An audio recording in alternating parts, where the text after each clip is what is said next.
menolak dulu. Kalau orang lain buat, aku buat. Bila kita share sesuatu yang baik, dia buat, kita tak buat.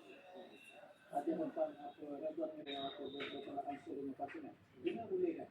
Jadi bila suruh orang buat, dia tak buat. Jadi tentu masuk. Dan dia tentu kita sebetulnya baru dia nak kawal. Taklah sampai nanti dia baik, agak sedap. Israel yang dilakukan saya, kalau cakap saja, saya tidak maksudkan ini, saya sesuai saya. Kita nak akan soalan yang tersebut, sahabat kita, Hadi Masyam. Kita tidak mestikan. Jika diajak, diarah, sepatu, kita akan bergantung kepada Allah SWT dengan ucapan insyaAllah. Tapi kalau mereka, jika dia nak Tengok bunyi mangkuk je dia menangis dulu. Ya, rasa bawa.